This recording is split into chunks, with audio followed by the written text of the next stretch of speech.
Well, okay. So I'm here. This is a teacher account that I'm going to log into. And this was, um, and so I've got, so the concept around the cloud is, I got to have the right um, password. So this is when we log in. If we've got any, we'll be using this area here to give them like notices and feature updates and things like that. So, but this is kind of the main screen that they operate from. So we've kind of built in uh, some tools here for them to do things right off of the top. So if they want to pull in their PowerPoints, if they want to, put exam view up there at the top. If I just wanted to start a session with clickers on the fly, I can do that. So we try to lift up some things, highlight some things right here at the top that give them uh, pointers on what to do. So I'm actually going to go into an assessment that I've into my lessons and assessments area. And so in this concept here is we've got tests that we've done, we've got presentations, we've got quizzes, etc. So I'm going to activate a lesson here and use the clickers with it. And I select my roster, so there's kind of uh, nothing new here in terms of probably what you may have learned back in the day about about clickers. And so you've got an assessment, you got a presentation, and you got a roster that you're going to use. So the engine behind our cloud is a web-based PowerPoint. So we can import presentations into the cloud pretty easily.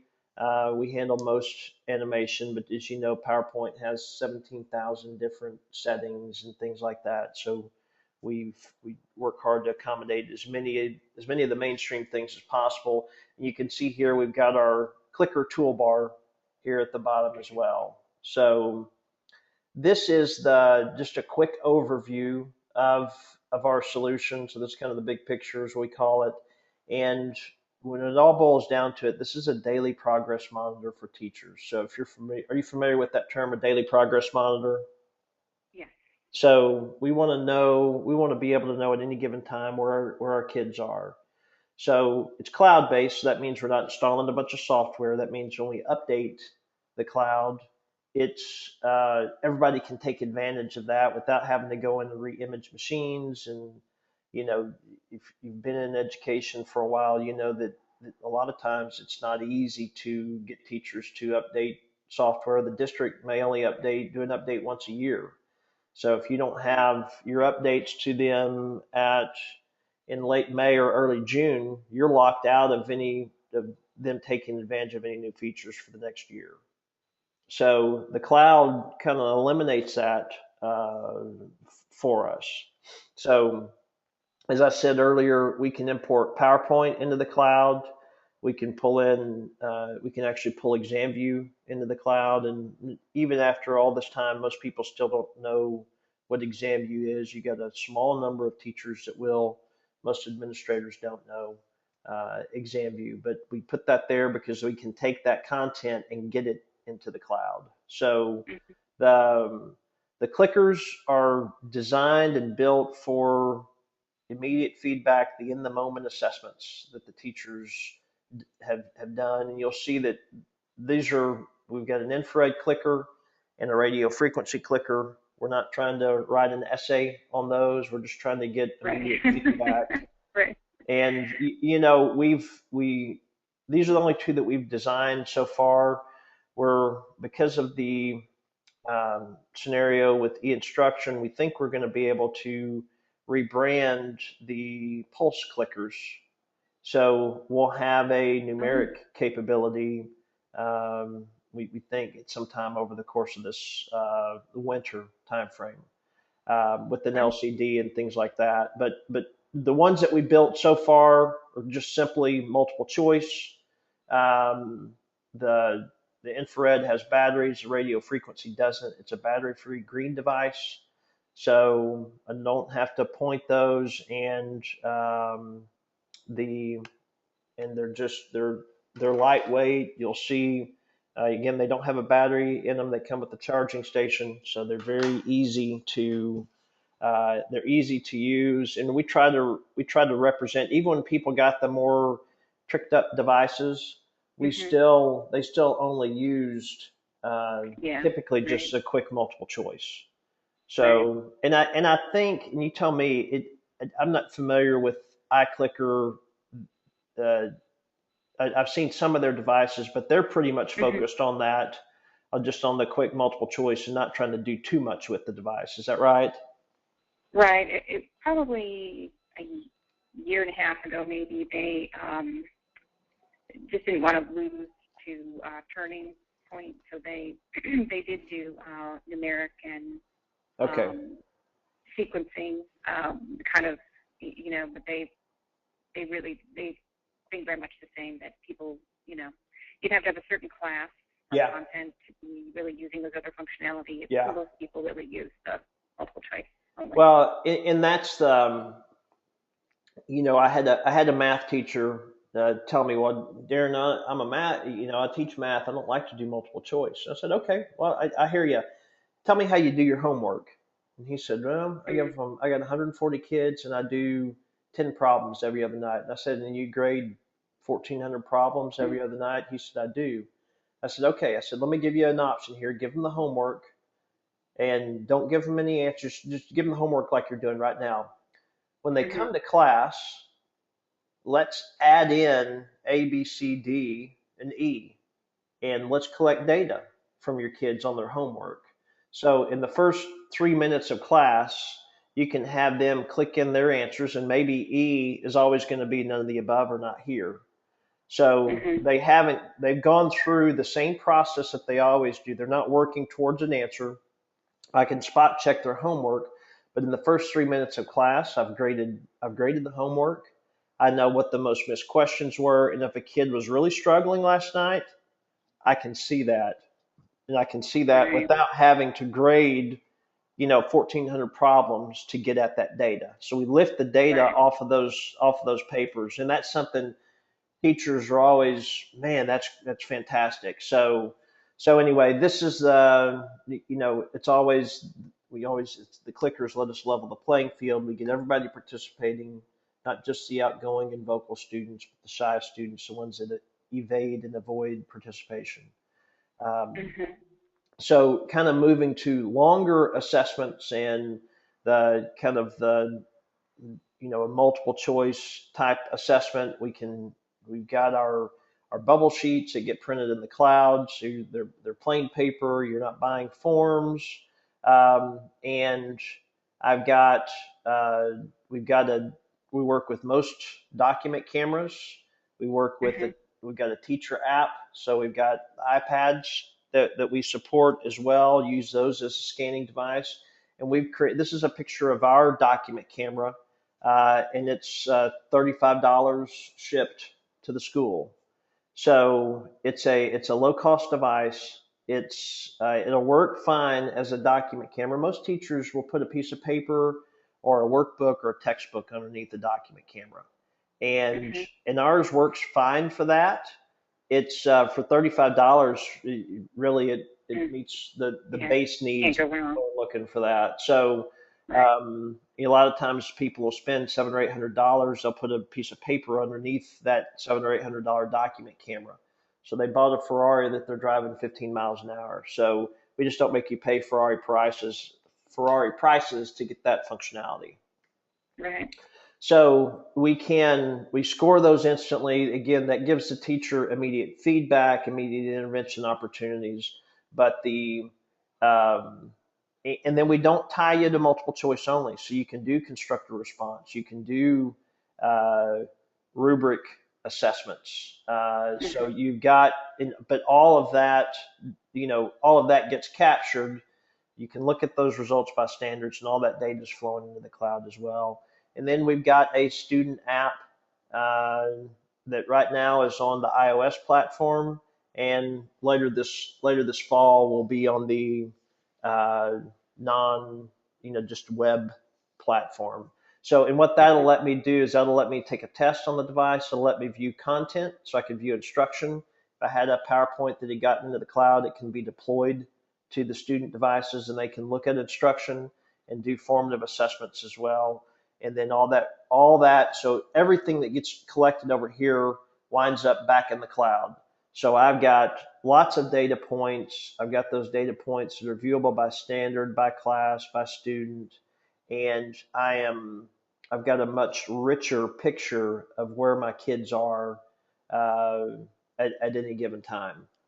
And so the teacher gets a great set of easy to access, easy to use teacher reports.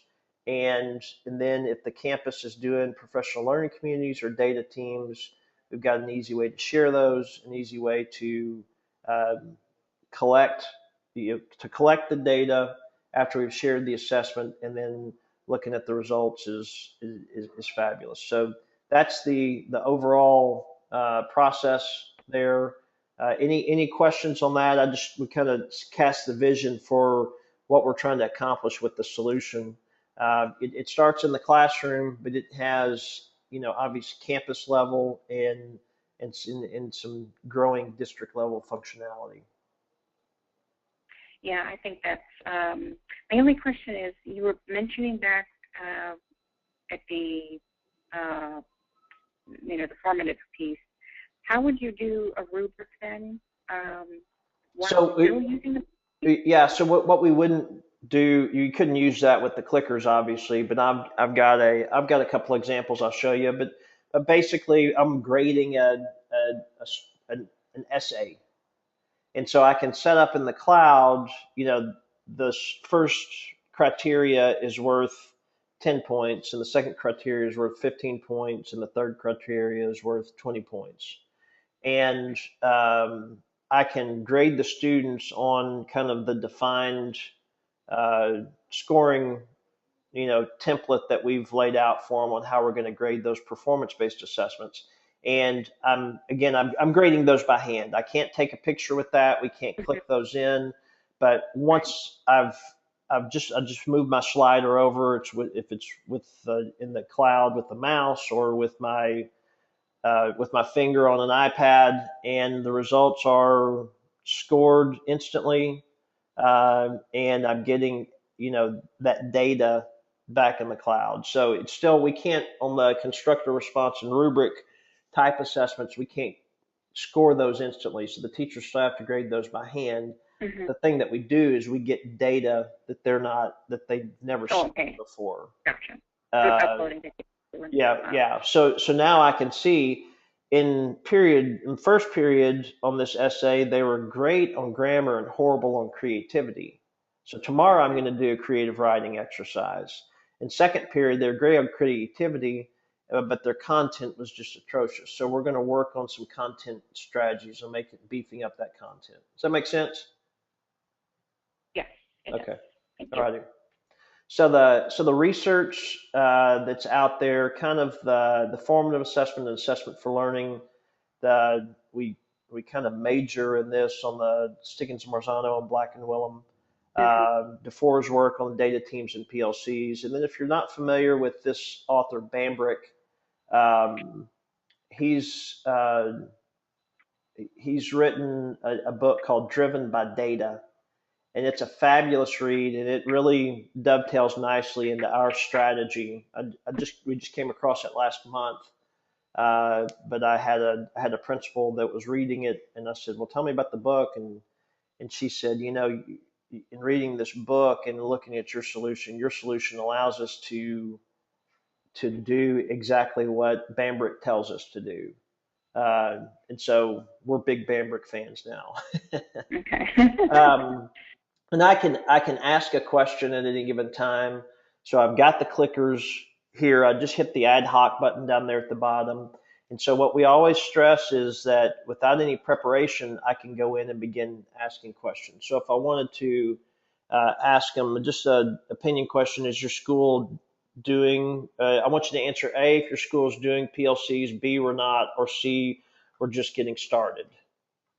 All right. So I get the students to respond. As long as the question is active, I can change my mind. That's what the yellow is. And then if I enter my answer again, it'll flicker green. So I mean, that's pretty basic Mm-hmm. clicker 101. And there's not a correct answer, but you can see, here's the distribution of answers. So I had, it just gives me that feedback, lets me, again, get every student participating, et cetera. Um, so this is, so moving kind of into a couple of things on the clickers. One is the items. We can, we're we've got some fourth and eighth grade math questions that are in our cloud item bank that we make available to any schools that adopt. This fall, we'll have out probably the October timeframe. We'll have out a kind of a formative assessment item bank that's going to be available from Pearson. It's about I'm trying to think, maybe about 20,000 questions in third to ninth or 10th grade, um, and kind of the core subjects aligned to the Common Core standards. So, um, so what that'll do is that'll give us, they can look at questions and pull them down, and we can use them for engage and learn activities on the iPads. We could use them for displaying like this. If I wanted to do a 5 question quick check or common assessment, we can do that in a completely green fashion without any printing up any sheets or the tests, display them, collect the data, and the data is now in the cloud. So this just gives us some options there. Does that make sense? Uh-huh. And then we're going to be also, we're hoping to have a partnership in place with NWEA, which is a pretty, they've got a really nice set of items that schools are going to be able to license as well. Um, so this is a question that came in from ExamView. So if I've got an ExamView test, what we give teachers instructions on exporting that test into ExamView. I mean, out of ExamView and into a format that we can pull into our cloud. So this is the end result of one of those questions being in our cloud. So a nice message is content that you've already licensed, we can get into the cloud and use in a meaningful way. And then this is a question that I created in the cloud. So it kind of, again, this is PowerPoint, so we can kind of make it up from a formatting standpoint. I have the kids answer the question. Um, we see that the correct answer was D, James Madison. Only 25% of us got that question right, so I know to stop and reteach that. So again, I'll always stress, and I'm not, when I'm going in to make a presentation, Shelly, I'm not trying to go in to sell clickers. Okay, so, Right. but I always show the clickers because it reinforces a daily data, a daily assessment strategy, and complete student engagement and participation. So what we don't want, whether or not we want them sold on the concept of our cloud. The Right. clickers reinforce the cloud. They make the cloud stickier, if you will, and it gives us a tremendous amount of um, appeal because the clickers are less expensive. Schools can now build a strategy around it versus saying, well, we're going to buy 3 sets and stick them in the library and let them check them out. Right. Right. Okay, so so I always, again, I'm not. My goal is not to sell clickers. My goal is to sell people on our solution, and the Right. clickers are a part of the solution. They're not the product anymore. So I'm Can you gonna. remind me what Obama's school charter purchased again? They They bought purchased a 1 year. they bought the cloud for a year. They bought a day of training, which is what I'm going out for, and then they bought 14 document cameras and Oh, and okay. 14 sets of clickers of the RF kind. The RF. Yeah. Okay. So they got, so Wow. they're kind of, they bought the full Yeah. version of our solution. And at this point, I mean, obviously, that must be the goal, I would think. Kind of a full scale. Do you have people though that buy uh, parts of the system? And I'm just wondering why they would do that if they didn't buy the whole thing. Well, they may have a document compatible document camera, so they may not buy our Okay. document cameras. You've got to start with the cloud. So they've got to see the value in the Yeah. cloud. Right. And, it seems like for most people, it makes sense to invest in some clickers on top of that, just because it's easier for me to, um, you know, it gives us multiple strategies and multiple approaches. So there are solutions out there that do a nice job of reporting and can uh, do the grading with the document cameras. So Grade Cam, which is a California-based company actually, um, and they sell, so they kind of have the grading, the bubble sheet scoring. That's kind of all that they have. Oh, All okay. right. So uh, people that are looking at the cloud, uh, some people just buy that. And I think we'll have some people that, as we get these other clickers integrated, may have enough clickers at a campus, 5 or 10 sets that that they'll say, well, we'll start out with the cloud and use those clickers. And then if we want to add more, we add more.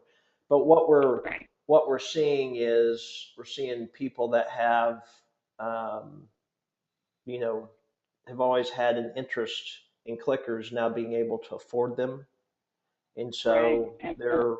they're looking to they add those, and I think too, even in areas where you've got student devices and things like that, a lot of times there's only going to be a certain percentage, and I think it's going to be small, of teachers that are comfortable with kids having a computer up and doing something during a lecture, doing something during Hmm. instructional time. Yeah. So Right.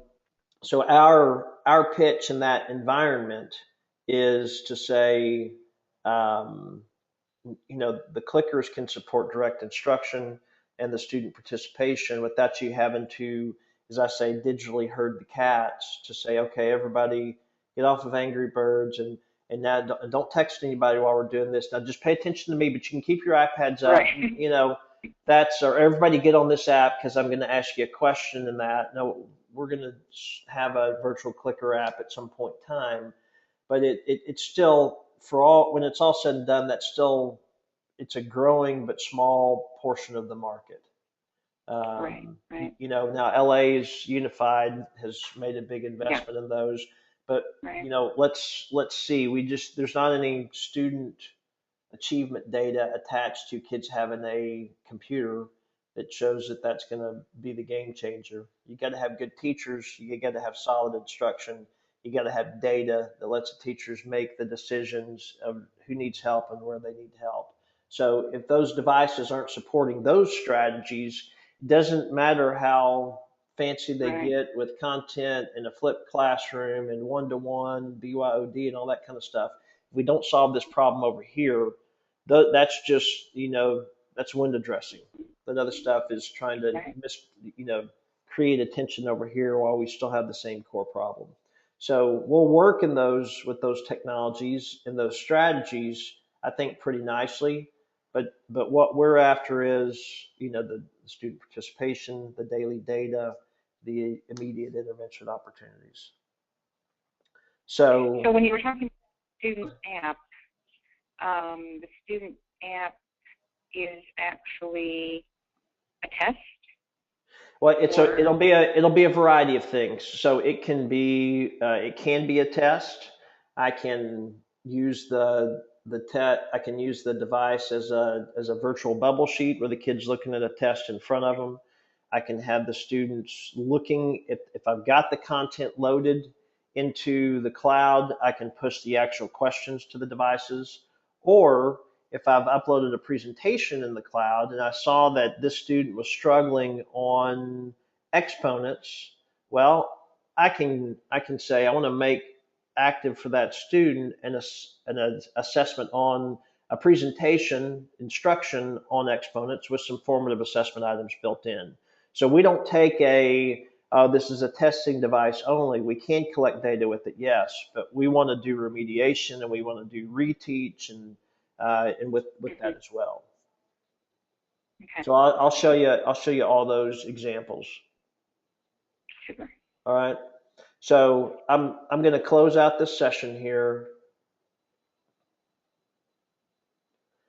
and so I'm going to go. If I wanted to go to the reports, so that data is in the cloud. So if I wanted to go look at those results right now, I could.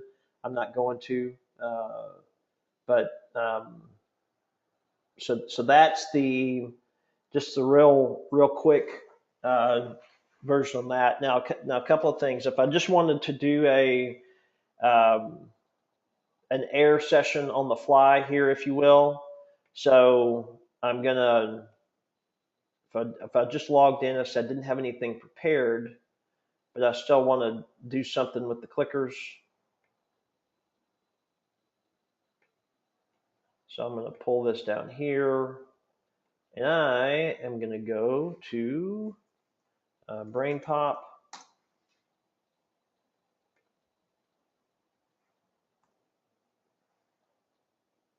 And so I've got my review quiz here in Brain Pop, and now I want everybody to answer this question. So we're pretty simple, right? Yeah, absolutely. That's great. Does that part And of make course, they sense can have there? any test going to be up there, any website I'm of any not, kind, of Shelly, course. I can't hear. Oh, I had you muted Oh, there. I'm sorry. oh, There's Brain Pop has some sound effects, so I muted that, but in the process I muted you as well. What were you saying? I didn't hear anything. I was just saying that's really great. I love how you could be really at any website or just pull up anything Yeah. and have your toolbar at the bottom. That's Yeah, and, great. and the and the thing is, because we're in the cloud, after the fact, I can go in and attach standards to questions Hmm. that I did on the fly. So I'm never I can collect that standards based data really at any time on anything, and I can always come in afterwards and tag the questions with those standards. Right. All right. Great. Now it helps if I know what the correct answer is. So that we are kind of working on that assumption that the Hmm. teachers Yeah. know what the correct answers are. Right. Now, I'll show you one other example here, and this is the document camera. I'm going to click in here, and so I've got you can see I've got some questions here. I'm going to do an air on the fly session. So I'm going to give this a title. I'm going to say math worksheet 12. Select my roster. And so I say, okay, everybody, let's answer question one. And so again, zero prep. I'm saving paper here because I haven't handed this out to Right. everybody. We're answering one question at a time. And I've got obviously immediate reteach opportunities as we go through that.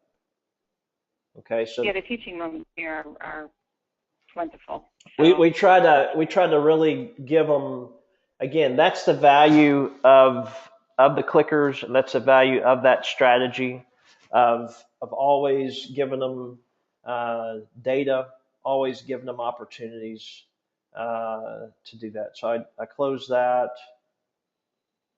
so you can see um, you know, like, again, we're just taking advantage of tools that we already use mhm. and are leveraging those in I think a pretty meaningful way. So Yeah. okay, so I've got this test. So now we're gonna do a scanning session. All right, and Hmm. I've got this. So I'm gonna activate this with the bubble sheets. and I select my roster.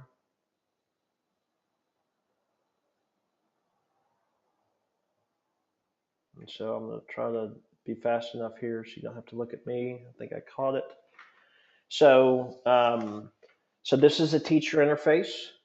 Okay, so I've got a little grading tray on my desk, Mhm. and I'm going to put Troy's answer sheet under here.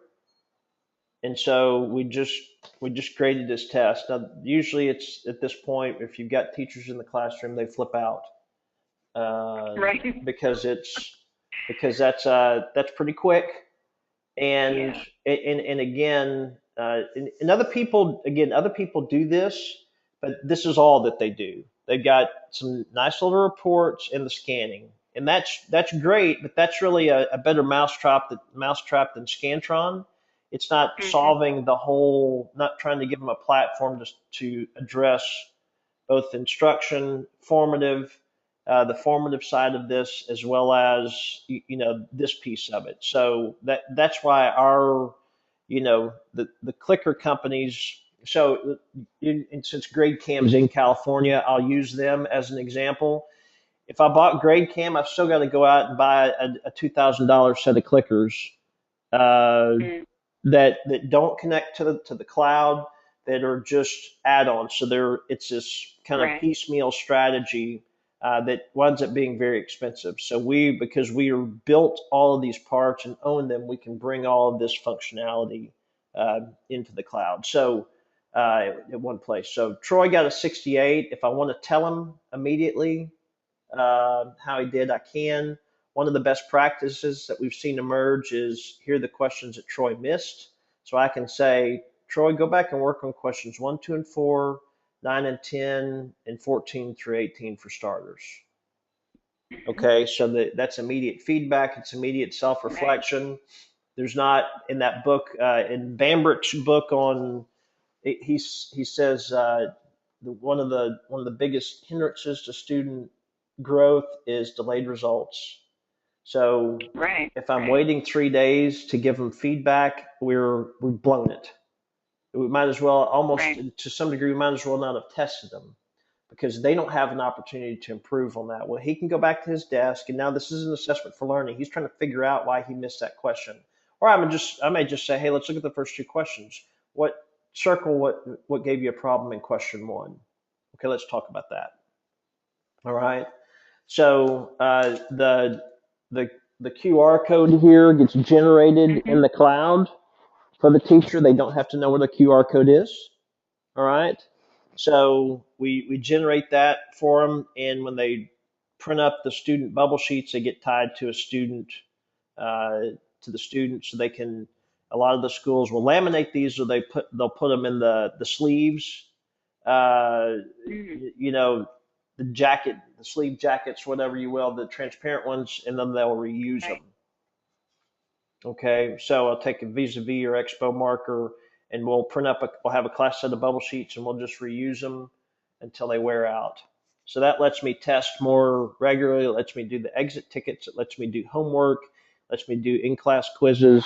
All the while we only use, so it's green. We're only using one piece of paper.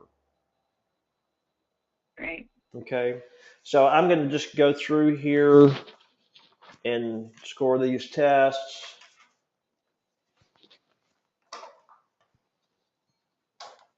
So basically, as quickly as I put them underneath there, they get graded. You'll see here Ryan Howard answered this question 3 times, so we couldn't grade it. So I can go in and fix that problem. Okay, so Oh, nice. I just punch in the correct answer, and and there we are. So we just graded 240 questions. If I accidentally just closed out of it, okay, I just Mhm. got confused and I closed out of it, and the great thing about the cloud is that it's not all is lost. Okay, as soon as we score something in there, it's saved. Okay, so when we go back to this, uh, you'll see before there wasn't a one, and now there is. Mhm. So I'm going to say, well, I'm going to scan the bubble sheets, and you'll see that this one's unfinished. So if everything's working right, um, it it should. What it'll do is we'll see. We'll flip this there. Um, Everybody's scores are how they were before. Okay. Now, if I could have done the same thing if I'd hit pause session. Okay. Mhm. But you don't have to do anything active to save it. All right. It gets saved as we're going through it. And so, um, if I want to pause the session, I can. If Tony's going to be gone a few days and I need this data to do something with the data, I need to act on this data right now. I'm just going to go ahead and hit end session. I can add Tony later. Okay. Okay. So I hit end session, and um, and here are my results. Okay, so I can click in now. Usually, what I'll show is well, I'm gonna we'll go look at some of this detailed data here in a minute, but I'm basically, you know, 4 seconds and four clicks away from seeing the most missed questions. So as a teacher, Mhm. what do I need to do right now? This tells me these Right. questions, 83% of the class missed. You got to refocus your efforts on these concepts behind this. Does that make sense? Yeah, absolutely. That's great. So, um, so I've got this assessment here. It's got some better data in it. So here's our heat map. Okay. Mhm. So here are the kids that need help. I'm not worried about these kiddos here. We can, for a district, this export here, we can set the default export to be compatible with a grade book that supports a CSV import. So Great. grade speed, Skyward, Power School, stuff like that. We can Mhm. customize the export so that they go into that grade book, hit import, and this export format is already ready to go for that format. Great. Um, and incidentally, if I'd wanted to reactivate that session and Tony Romo finally came back to my class, I hit reactivate. I can grade his bubble sheet. His data is now in in this data set here. Okay. Okay, so I can add him after the fact. Um, So I'm gonna look. If I click on item analysis, I can see, for example, in question 2, 64% of us missed that. They're the kids that missed it. Okay. My standards analysis is going to show me, we had an 81 on this standard, a 76 on this one, and a 66 here. The frequency is the number of questions, all right, Mhm. that we had on each of the standards. So this was our worst score, and this was also the most tested Mm. uh, standard. All right, so the standards emphasis, especially with the Common Core coming out, is just massive, and Right. we give you some nice capabilities there. Um, but what I want to do is I want to take the student analysis, and I want to look at some where these kids were weak on the standards. So when I come in here, this is going to show me the 3 standards, and it's going to show me by student how they performed on each of the standards. So again, I can sort all of these columns, and this was the one that we had a 66 on. So you see, Yancey had um, missed 3 out of the 4 questions on this standard, aced these 2. So the good news is I don't have to review Yancey in these areas, Mhm. but Yancey needs help right here. Does that make sense? Yep. Absolutely. So getting at reteach, regrouping data is a big part of our strategy here. Now the data is going to show up here whether I graded the test, collected the data with clickers, with bubble sheets, if I scored it by hand, if I did it with our Engage and Learn app. All of those things are going to flow into this. It's going to wind up in this report if I tagged it with standards. Okay. So it's not just multiple choice that we're looking at here. This could be a blended assessment of multiple choice, constructive response, and an essay. Great. Okay. We've got exports on most of these pages, so if I want to kick Mhm. this out to an Excel spreadsheet, I can. Um, I'm going to go to my PLC area here, and now we're looking at a test that you and me and another teacher gave together. Okay, so we agreed in advance we wrote the test, we're gonna look at the results together. Okay, so it's a coordinated campus common assessment. Mhm. And I've got the score here by class. Okay, we'll see across all of our children how we performed on each of the standards. So we did great on this one, really nice on this one, we bombed this one. This is one Mhm. that needs the most help. So we see that as a team, that's where we were weakest. When we get to the item analysis, this is going to show me by class. My class on question one had a 38. So I may say, well, okay, the underlying concepts behind this, how did y'all teach that? What examples did you use, et cetera? So that's what this is, that's what this helps facilitate. Mhm. And then, so we get to our student analysis. And again, here's our heat map. So here are the kids that need help on this, need telling us that they need intervention. And here's the score by student by standard. Okay, so here's Troy. He had a 25 on this standard. He aced these other two. So the only area that he needs help is right here. All right. So, and the same is true for these here. So this is completely driving how we do reteach and who needs help and where they need help. I showed this to some teachers recently, and she said, this is how we get to who needs tutoring on our Saturday morning tutoring Right. sessions. Right. So, and then if you'll see up here, we had a district request this. They said our the way that we drive the reteach is we'll take the kids that are in the hot spot here, and the teacher whose class had the highest score does the reteach.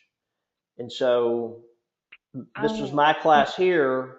I'm not doing the reteach because we didn't even have a 60 on that. I may sit in on Mr. Henley's reteach.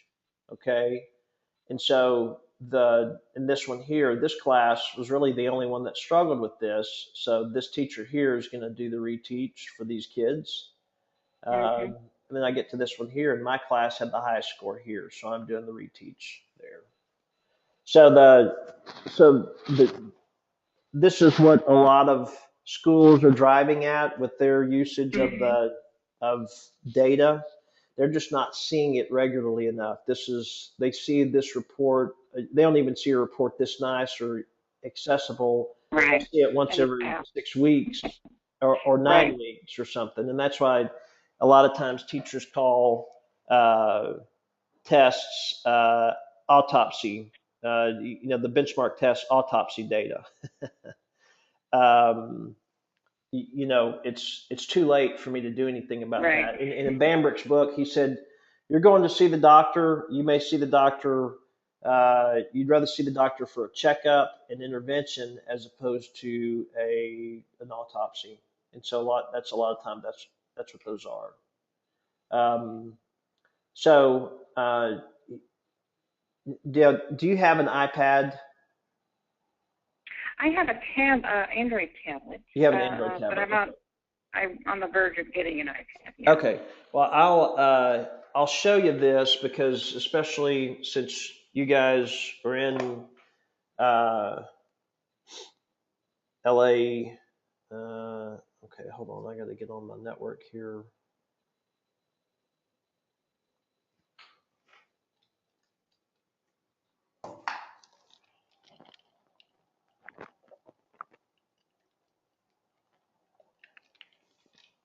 Okay. So I got to turn on something else over here. Here we go.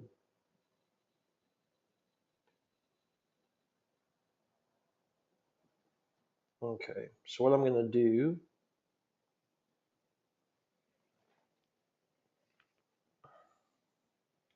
So So I'm going to fire up uh, my teacher app here. Okay. So this is our assist app for the iPad. Okay, and I'm gonna grade an assessment. I could scan in an answer key. Oh, I'm on the wrong page here. Hold on.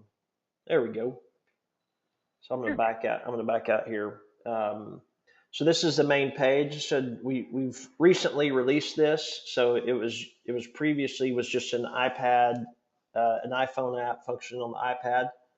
So I can go to the lessons and assessments and I can download the latest ones that are in the cloud. I can sync my classes and it'll sync there.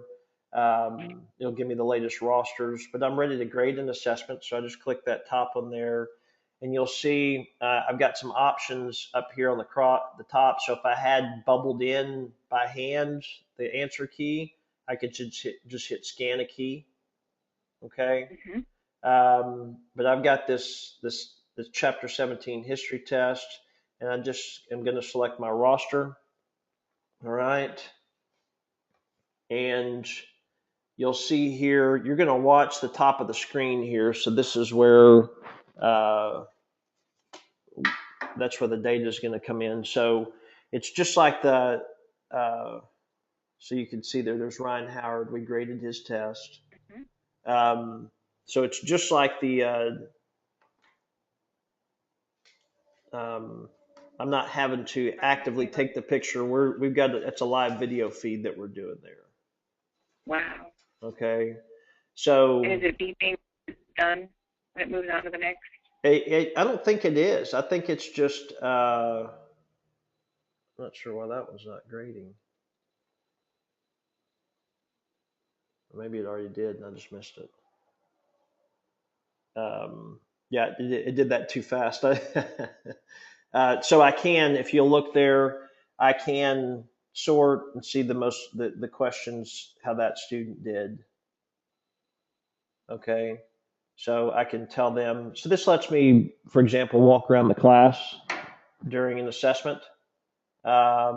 I can do this kind of in progress checkup. I can say, "Man, you're doing a great job," or "You go back and look at these two questions," or etc.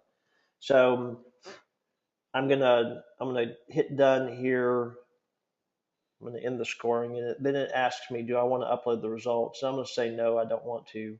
But usually teachers would automatically upload the results. Now I'm going to show you this one here. So this is my um, writing. Um, this is the essay that I gave my class to write. And so you can Mm-hmm. see here, I've got the categories here. They can earn up to 10 points on punctuation, 15 on grammar. So it's just completely customizable on their end.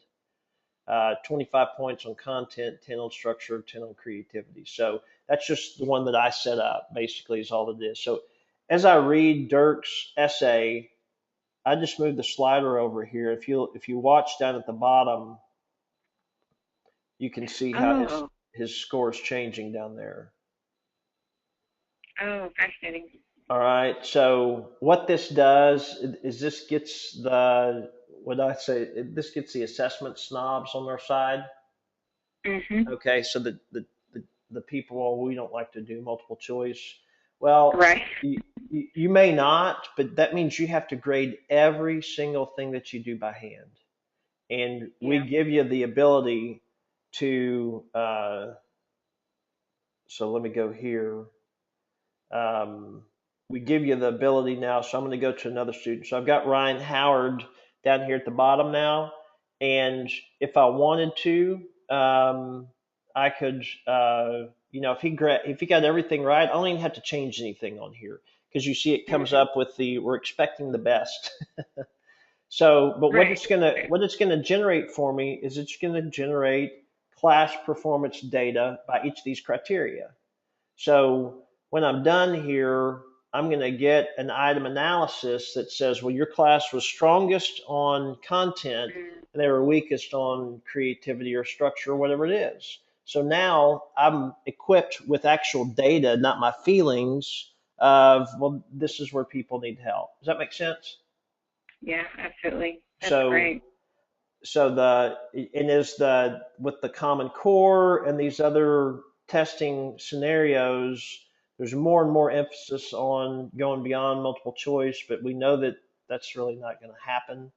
Um, Mhm. but we play well in both, really in both arenas. Okay. Um, so that's uh, that's the teacher app. I'm going to show you the student app now. Okay. Okay. So it's engage and learn. And what we do is, as opposed to forcing the kids to memorize their username and password to log in, they're going to take a picture of their QR code.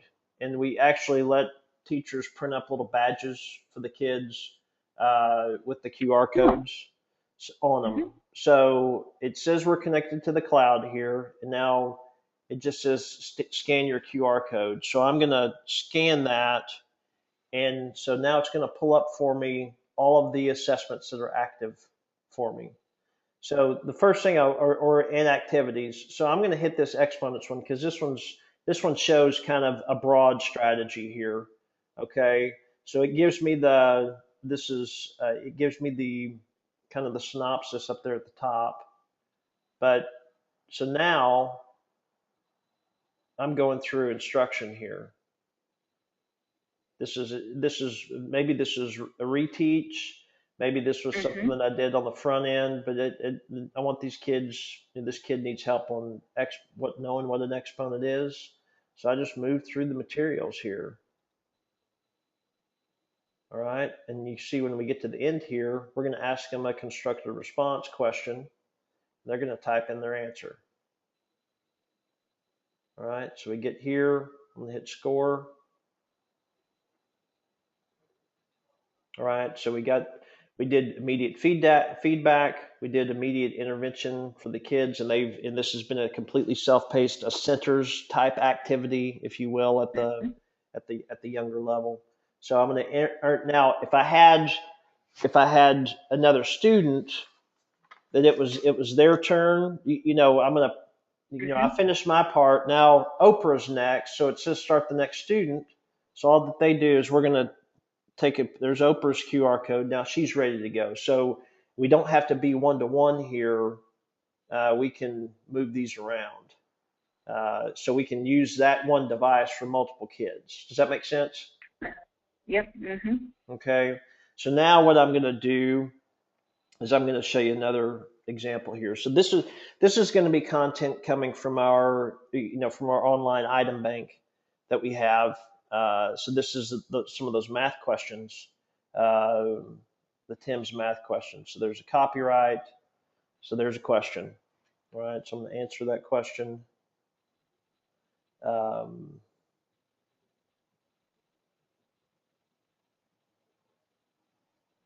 so we can go back and forth here. Um,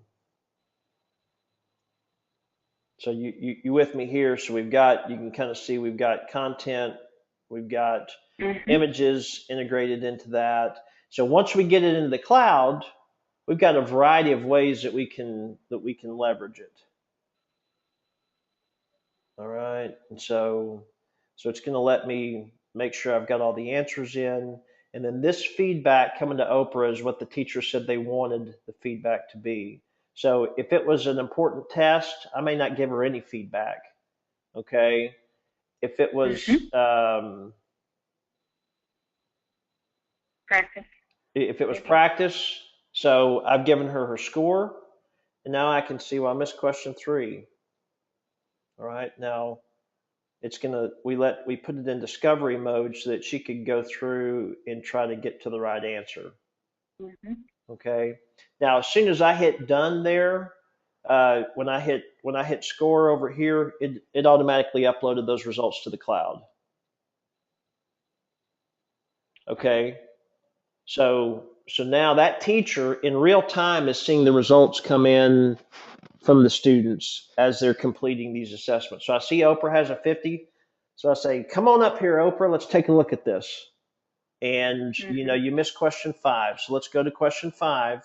Let's talk about this. Okay, tell me what threw you off on this question. So we've got it's a great tool there just for the amount of data that we can collect, and the Right. diversity of it as well. So this part here is going to be over the course of the fall, probably be more in the late fall, winter time frame. We're going to have we're going to be converting this into a web app so that kids with a Chromebook, whatever on a computer can Mhm. log in and do this. You And with then me? if someone is using district wants to put in their own benchmark assessments or something, is it very difficult to tag the standards to any question, or is that kind of Yeah. any So some of let those? me so let me pivot out of this here, and we'll go look at that. So I'm logged in as a teacher right now, Mhm. and I'm just going to create an assessment now. And just so you know too, in the majority, I do my best to know the environment when I'm doing a presentation. If I'm going into a school and they don't have iPads, Mhm. Yeah. I don't show that. Okay, Right. so my presentation is the overview. It's the student engagement, uh, and student participation and immediate data to the teacher with the clickers. It's the scanning. I'll show, talk to, constructed response, blended assessments, and then we'll look at the reports. So that's the process, and we'll look at the PLCs. That's the process from beginning to end, usually. All right. Now I won't. I just showed you those other things because in LA and other places, San Diego, you got a high Right. level of iPads, and they're probably sitting Right. around just like every other piece of hardware that those people have bought for so long, and they're collecting dust or they're being utilized very Right. little. Okay. The nice thing is though is that if those kids could take that home, take their iPads home, if they're doing that, they can scan their QR code and access content assessments at home if they want to. All right. Wow. So now whether I'm at the district level and I'm going to create an assessment, or I'm at the teacher level to do this process is the same. So I'm going to build an assessment key. All right. So we're going to go California math quiz 15, and I'm going to select fourth grade math. We're going to come in here and go adding fractions. Now I could tag it with more tags if I wanted to, but I'm just gonna leave it at that. All right. So here are my options. This is a 4-part multiple choice question. All right. So the correct answer. So now I've got the test written over here. I'm just mirroring Mhm. the answer key. Okay. So the answer to question 1 was D, 2 was A, 3 was A, Mhm. 4 is B. Now, if I wanted to insert a standard as I'm going through this, so I said fourth grade math. Here the standard's already loaded. So I can come in here and say this question maps to this standard. And this question Right. maps to this standard. So for longer assessments, what teachers will typically do is they'll go through and they'll do this here. They'll do the correct answers. Mhm. Okay. And then I'll come in and I'll say, okay, so standard 4.4.OA.3 maps to questions 10 and 7 and 1. Okay. This this standard here maps to questions 2 and 3 and 8. And then on one question I doubled up. Okay. That was question 9. So it's covering 2 standards. All right. So then question 4 was just this one up at the top. So I'll click these off. Bang. Got 10 questions. They're all aligned to standards. So I hit save and close, and it's created. All right. Now, at the campus, I want to share this because my everyone on my team is doing this. So one person does this, and then I Mhm. hit share, and we give you an option. Do you want to make this available to the teachers at the campus, or do you want to make it available to your PLC? Well, it only needs to go to my fourth grade math team.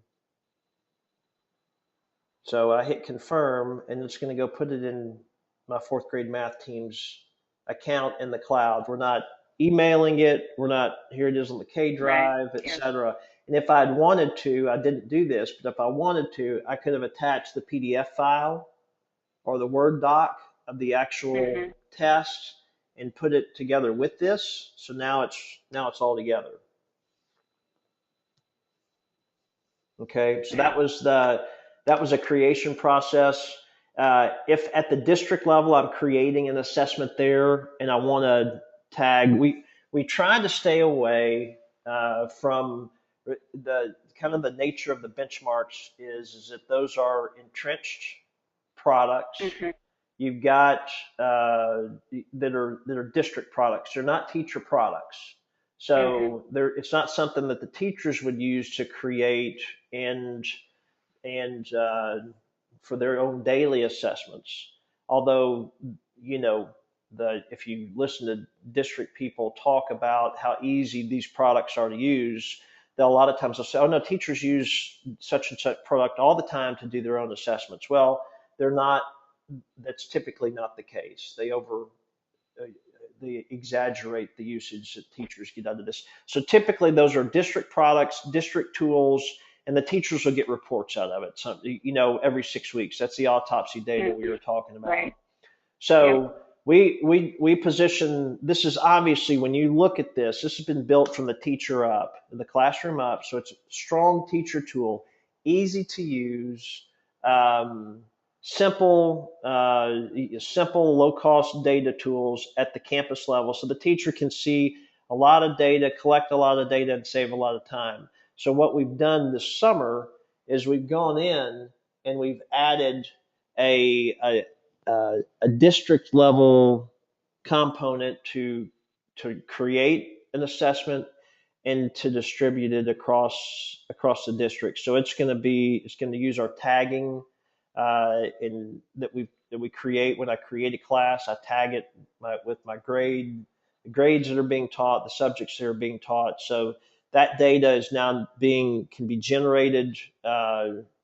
It can, I mean, that assessment can be easily distributed to the right people. And then we're going to be rolling up that data into a district set of reports that are going to show us, on question by question basis, how did we do, which questions are weakest and strongest, and which areas need help, et cetera. So all that's rolling in pretty nicely. Um, so we wrote that in conjunction with a district this summer in South Carolina. So Mhm. and we bumped out the Scantron Achievement Series in the process. So we're trying to stay beneath the district radar on Right. Yeah. benchmark testing. So Yeah. what we found is that the at the district level, there's usually a can't do attitude, and at the campus level, Right. it's a can do slash must do attitude. So Right. the they don't care at the district level that the teachers can save time grading. They want to know, am I getting the data that I need, and am Right. I doing my job? Well, the teachers, so the pain points are different, is all that it is, and Yeah. it's human nature. I'm not dissing anybody, but Sure. the concept is that the teachers see this and they see this path to the immediate feedback, the student engagement, and the hours and hours of time I save grading, and very functional uh, and useful PLC strategies now too, because that all Right. that data flows into a PLC. So all of that said, uh, you're that's our that's the angle there. That's kind of my riff on the district stuff and the campus stuff. So we're adding that Right. functionality. So I think we want to, over the course of the next year, we're going to be in that in that arena much stronger. but we want to build it. We've built it real successfully from the campus up. We want to continue Right. to move on that. Yeah. Yeah, that's smart. All right. I mean, the intervention application, I mean, especially with Common Core, it's really the teachers. Teachers are accountable now, so the teacher power of being motivated not just on the time, but on the who needs reteaching is going to be pretty exciting That's for yeah, them. and to be able to so a couple of things. I've got a reports in my reports here. If I just wanted to go in and select multiple reports, all right. So I can say, well, let's aggregate these. Here's the score across these classes. My student analysis. If I click in here, it'll show me how the kids did. So if I wanted to look at, you know, Chandler here and see how he did across his assessments, but take a look at this. This is going to show me by student. This standard was assessed 8 Mm-hmm. times on these 7 tests that I selected, and here's a student average. Yeah, he answered 8 questions. He's got a 75. He answered 14 questions on this one and has a 57. All right. So I know that that's a problem. We've got 2 questions here. It's a 0. I want to keep an eye on that, but that's a small sample size. We've got Mm-hmm. 19 questions here and a 74. Well, we've got room for improvement there. So I guess the point is that we're giving them, when we get this data in the cloud, man, we can just make this data stand on its head. Right. Um, and in this, I'm going to switch to another account here because I've got some data to show under the profiles.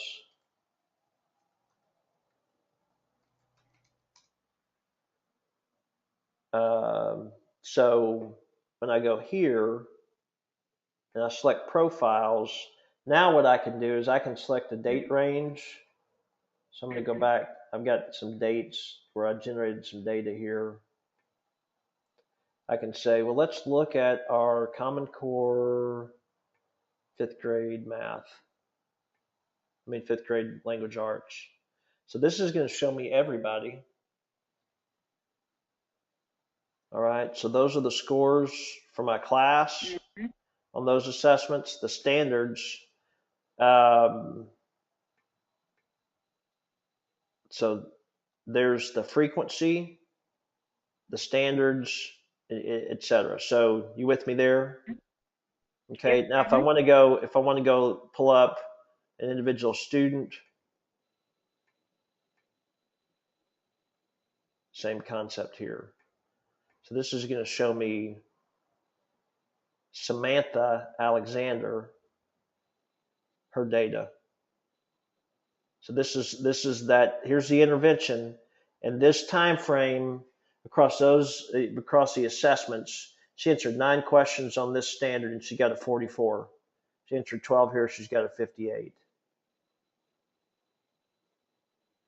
So that's why the clickers are key because it helps Mm-hmm. expand the data. That's why the data points. It's not just a sample Right. once every week. Okay, how are we doing? It lets us and the green strategy of the bubble sheets and everything with the laminated bubble sheet, et cetera. Now, so all of this has been kind of at that teacher level. Uh, so if you look here, one of the tools that we just added for the principals, so the principals get all kinds of, they get the same data, they can look at classes and stuff like this, but the principal, when the principal logs in, okay, I'm going to see the logins by class. So I can see my teachers here. How many logins do they have? I can see the type session that they're doing. Okay. Mm-hmm. So, this teacher's done 3 scanning sessions and nothing else. This teacher's done a bunch of clicker sessions and 7 scan sessions and that. This teacher here has done 11 clicker sessions, 6 scanning sessions, a reactivated session, and then one, engage and learn. That's what we just did. So if you look down Mhm. here, this is going to show me for during this time period, for for these teachers, these are the standards that have been covered. Here's the how many questions they've been asked on each of those standards, and there's the score. So Wow. you've principals have bought products for years, and they have no clue. They Mhm. would have to see a teacher using it to know that it was being used. Right. Now we can log in and say we bought this for this class. What is this looking like? For these, we bought this for this grade or these, and this is, you know, this is the, if Mrs. Smith is having a problem, I can see that and we can help her. Okay. Right. Right. If her kids are struggling and she's had struggle in communicating something, that's the concept here. So then they can get in and do the reports and the whole 9 yards. So they can go in and look at data as well. Wow, this is quite exciting. It's the it's a very broad product the way that we've built it because you Mhm. can do instruction. We wanted to build it broadly for a variety of reasons, but the main reason is that again, some people are doing clickers, some people are doing the scanning, Mhm. some people are trying to do these performance based metrics and the assessments and so forth. And so we bring it all into one place for all that data to get generated so that we can look at it just like we did here over time. We can look at it by class, and we're impacting both the once we find out we've got a problem, I've got intervention that I've got to do, Right. but I can document that I've done it. I can say for this student, I went above and beyond. I did these other things. We've done additional assessments. So he got to that on those reports where we were looking at the student performance by standard. Well, you may have needed 5 questions to demonstrate mastery on a certain standard. I may have needed 15, but I still got there. Mhm. Okay, we Right. can we can show that. I guess that's a point is we can get at that data, whereas they just can't. It's just difficult for them to do. So the what I'll do is I'll just walk you through the pricing here.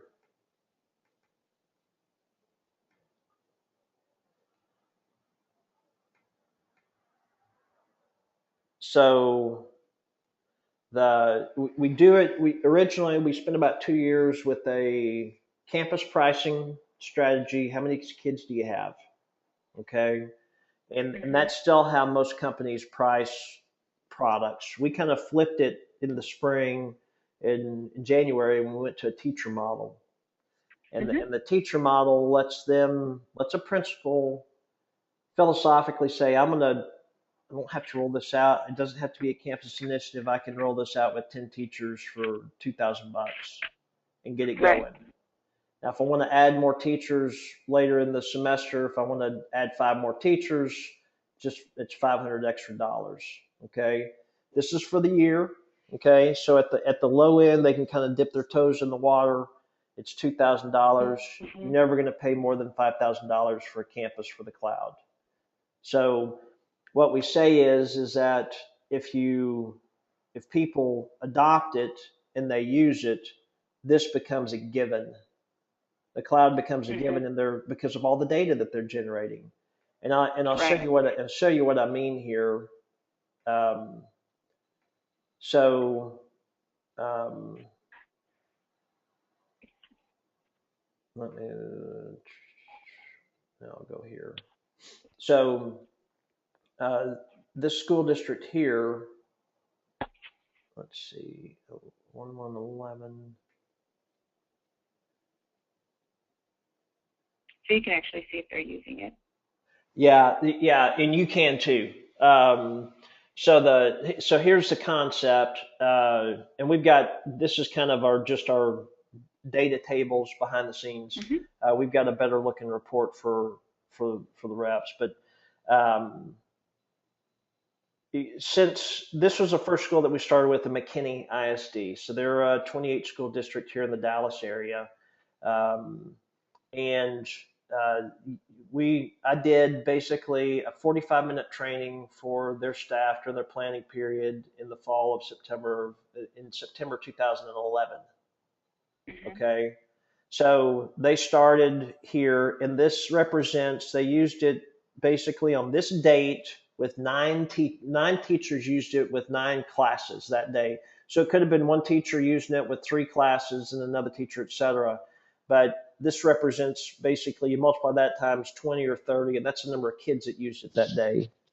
Mhm. Okay. So you see here that as the days accumulate, there's typically not a day goes by that they're not using it. Okay. So that first year, Right. that middle school, you did scored 30,000 student assessments. This Mhm. last year, they did instead of 30,000, they did over 55,000 student assessments. So this is the cumulative number to date that they've done. Uh-huh. So Okay. they've absolutely just used the heck out of the platform, and they went from that Right. first year. Their science PLCs started the usage, and they went from worst in the district to first in the district on their Oh science my scores goodness. that year. So it was great. And now this fall, over the summer we signed a 3-year contract with them to roll it out district wide.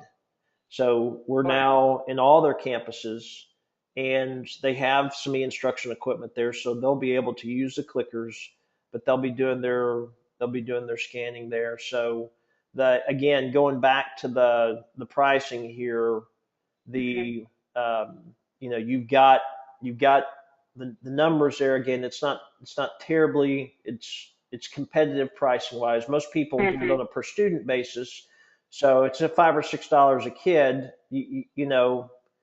Right. You get to 1,000 kids. You get to 3,000 kids in a high school. They're just not going to pay 13 grand. Um, and so here's the prices of the clickers. Mhm. Okay, so the infrared clickers are, they start at $145 a class set. Uh, it's a 26 pad. The 34 pad set's 195. Um, those require AAA batteries, and those require line of sight. So it's kind of point and click. That's the infrared clickers. The radio frequency. There's Right. no battery. There's no line of sight. Both come with a 7-year warranty. Okay, so schools can have confidence in that. Um, the document cameras are $30 plus $5 shipping. The shipping up here is $15 per system. And then what we usually do on this, Shelly, is we give them if you buy this, we'll be there for 2 days. We'll do an initial day of training, and really the training that takes around, like I said, you can move fast and Mhm. do it. You can move as fast as you need to and cover the big chunk of that within an hour. If you needed to go longer, like when we're there that day, I think we'll probably do 2 to 3 hours. I'm hoping to Mhm. have 7 or 8 teachers in the first session, 7 or 8 in the second session, and do you know do it that way, Mhm. and spend 2 to 3 hours. So we'll start out with the basics, creating a roster, creating an assessment, but I'll show them at the beginning what the end product's going to be. So this is how you're going to be able to score the tests. This is how we're going to be able to engage our students, et cetera, so that they're excited to get into it. um, Yeah. so, and if schools, if they say, hey, I don't have, we don't have any training dollars, et cetera, I'll say, we've got a quick start guide. Uh, so we've got instructions online, and then the other thing that we've got is, I'll come out, I'll give you 90 minutes, I'll do a quick Mhm. overview, and then we'll do some basic training, and then if you're going to want something beyond that, we'll have to, you know, we'll let you guys, we'll come up with something on the payment Right. side of that. So, and we're riding. Hopefully, over the course of this fall, we'll have a true professional development piece that will be focused one on PLCs and data teams, Oh, and, right. and the other will be on this driven by data book and the formative assessment strategies. It kind of Oh, that's so great. we want the you guys to be able to have product training and then true professional development, and so that's kind of that's the scenario there. That's what we're going to be Mhm. rolling out the content this fall. So the contents will have different pricing models, kind of, but driven by our partners, not by us. So Uh-huh. NWEA already has a pricing model so that we'll be working with them Right. on. So and to give you on the cloud, okay, we we pay a 50% commission, Mhm. okay, in year one. So there's good money to be made there. We pay in the following years we pay a 20% commission.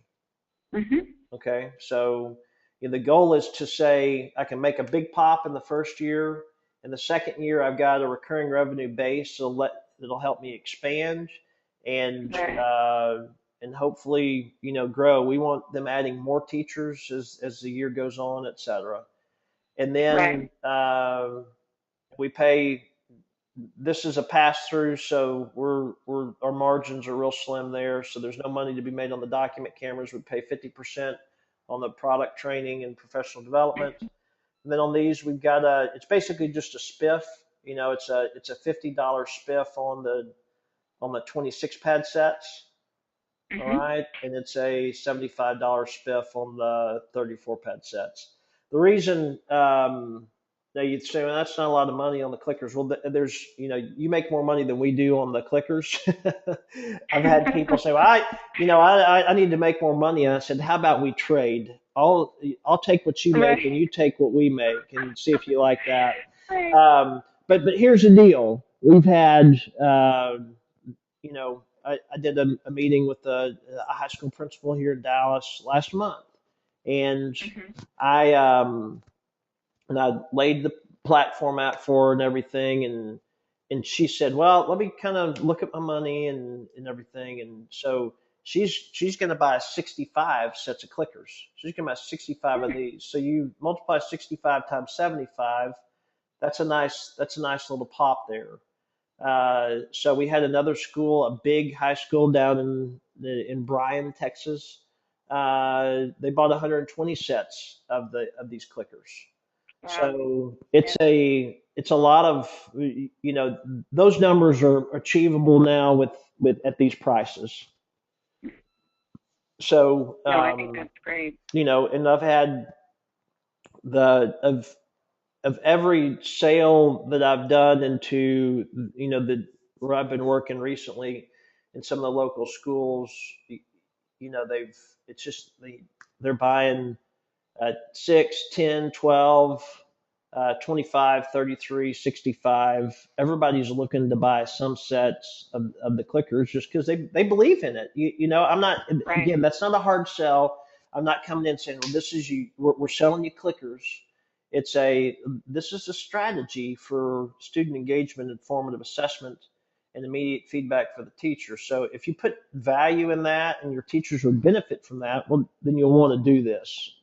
Um, so, I don't even have to say you'll want to do this. and then Right. and then the document cameras are again is $5 shipping on that, so it's $35. It's plug and play. A lot the main uh, the big document cameras, the Aver Media. There's a company out of San Diego called Hovercam. We work with those Mhm. document cameras. So those are lower price. They're at the lower end of the scale. They're not as low priced as ours. Um, but the ones that the big one that we don't work with is Elmo. Um, Oh yeah. and Right. so a $35 price is pretty palatable for in most places.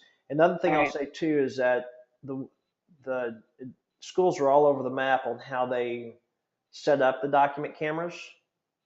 So a lot of times they'll plug them directly into the projector, and they won't be plugged into the computer. So for us to use the document camera in our cloud, it's got to be plugged into the computer. So even if you had a school that had document cameras in every classroom that were compatible with us, they may not be wired right, and it may be a disaster Oh, to try to rewire them.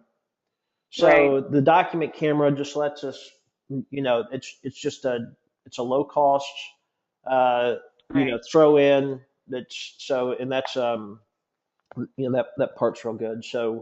Um, so anyway, what other questions do you have? Um,